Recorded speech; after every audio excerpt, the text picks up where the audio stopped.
Your circumstances are real, your pain is real, and the story you keep telling yourself why none of that can change, that's the cage. And that one you built. I had every reason to. €5 in my bank account, not 50, not 500, 5. A partner feeling too sick to work. And a childhood where the only thing what we had a lot of was reasons. Every single one of them was true. And every single one of them was keeping me exactly where I was. I studied psychology and neuroscience for years. I spent over 900 hours coaching people out of this exact trap. And I still sat in my own version of it. In a country I'd dream about, with a cage I'd packed into my suitcase and carried halfway across the world. This video is about the difference between something being your fault and something being your responsibility. Because at some point, the reason you didn't start becomes the reason you never will. One important thing before we go deeper. If you're in an active crisis right now, an abusive home, a dangerous relationship, a situation where the next decision is about survival, this one isn't for you. Get safe first. That's the only thing. This is for the person who got saved 3 years ago, but is still living like the dangers in the room. This is for the person who knows their job is killing them and has known it for 5 years. This is for the person who can list every reason they can't change their life, and the list has been the same for so long it started to sound like a prayer. Your reasons not to are valid. I am not going to argue with a single one of them. I'm just going to ask you what they are costing you. Let me take you to Krabi Town in Thailand 2 years ago. My partner has just told me that there are €5 left in our bank account. The institute I've been coaching for has been sitting on my invoice. I've been working full weeks, back-to-back clients, and the money just isn't there. I feel anxiety rising in my chest. Everything is okay. Calm down. The rent is paid. We have a huge 20-liter bottle of water. Then what about food? We walk to a local rice shop, one of these small open front places where there are 6 huge sacks of rice with different kinds. We point to the cheapest one, 2 kilos.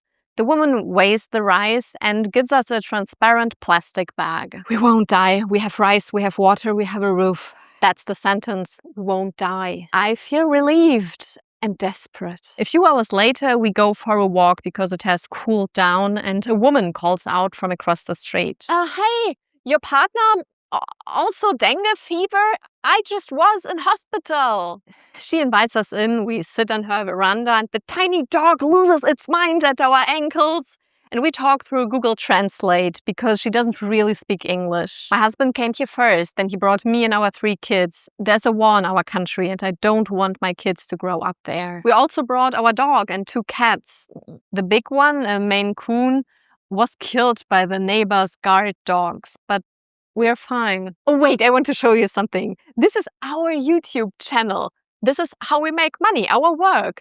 I bake different recipes every day and my husband edits and publishes the videos. 5 people, 3 kids, 2 cats, a dog, a 2-bedroom house, and they left their country because of a war. Oh, Marty, you speak such good English. Maybe you can tutor our boys once or twice a week. You just name us the price. Oh, and wait, let me pack you some of the baked goods. I have so much.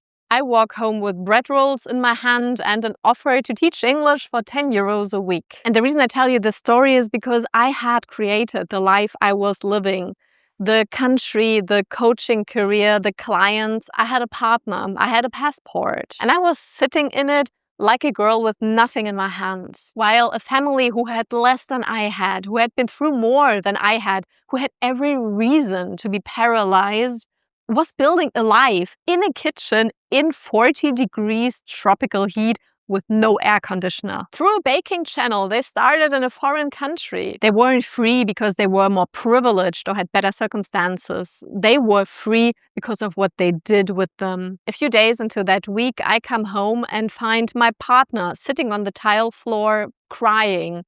But not the way adults cry, the way children cry, where you can't catch your breath and where your body just doesn't care to look composed anymore. I've been trying to find work for months. I keep showing up. I apply everywhere and nothing. You are working the whole time and I just feel so useless. And then I I didn't think. I just spent the money we had. I felt so much pressure and I was so frustrated and I just wanted to feel something bit better, different. So I bought cards, Pokemon cards online. That's why we don't have any money left. I'm sorry. I'm so sorry.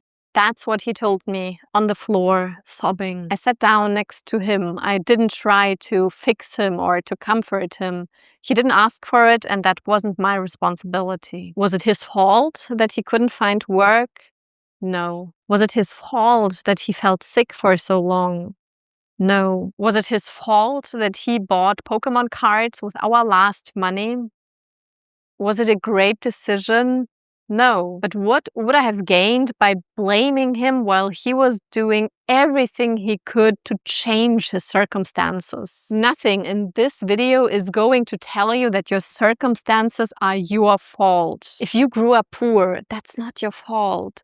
If you have depression, that's not your fault. If you're autistic and the world has been screaming at you to perform like everybody else, that's not your fault. If your parents were absent, addicted, or abusive, that's not your fault. If you have been carrying a body, a brain, or a history that other people don't have to carry, none of that is your fault. If you were the kid who held the family together so that no one noticed that something was wrong, that's not your fault either. I want these sentences to land in your chest before I say the next one, because the next one is the one that gets me unsubscribed. Your circumstances are not your fault, but they are still your responsibility. These are two different words, and most people use them like they're the same word, but they're not. Fault looks backwards. Who caused this? Why am I here? Who put me here? Who's to blame? Responsibility looks forward.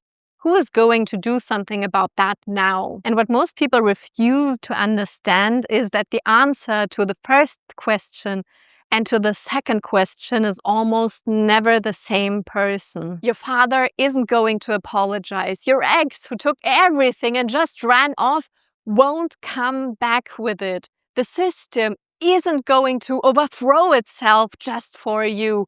Your childhood will not be given back to you. None of that is fair, and fair isn't the question. You can be entirely innocent of how you got here, and yet you can be the only person on earth who decides what comes next. Both of these things are true at the same time without contradicting each other. Your trauma is valid. Your exhaustion is valid. Your reasons are valid because your life is yours and you are the only one who knows the real weight you are carrying. But there's another truth. All the reasons why you can are just as real. Nobody is going to list them for you. You have to find them for yourself, for the sake of your life. People look at my life now and say, must be nice. It is. I'm also still the woman afraid to suddenly become poor, telling herself, we won't die. She didn't disappear. She just got quieter. And most of the days, I can spot her and calm her down. You know, there was no huge moment where I decided to change everything and I walked out of Krabby Town as a different woman. That's not what happened. What happened is my partner kept applying for jobs. I kept working with my clients. We ate the rice, we tutored the boys, the institute eventually paid the money. Life kept going. And that is what most personal development videos won't tell you. That moment of insight doesn't change your life. It just shows you that there is a cage and there is a door. Walking through it takes years. That week in Krabi showed me very clearly that I had packed my Berlin cage into my suitcase and rebuilt it in Thailand. A new country, the same cage. Because the version of you that built the cage can't be the one to dismantle it. She only knows how to survive in it. The only way out is to do something that the old version of you would never do. Nothing dramatic, but something small, consistent, maybe cringe. Something that the old you would have called unnecessary. For me, 2 years after Krabi, 2 years, not 2 days, it became this channel, speaking psychology in a language that is not my first, saying things aloud that I used to swallow, and filming myself in funny dresses. I had to make the ultimate grown-up move and take responsibility for the life I actually wanted, not the life she had been surviving inside. And to be clear, I'm not at the end of this. This channel is just at the beginning and I have no idea where it will lead me. My neighbors in Krabi had no idea that it would be a baking channel that feeds their family.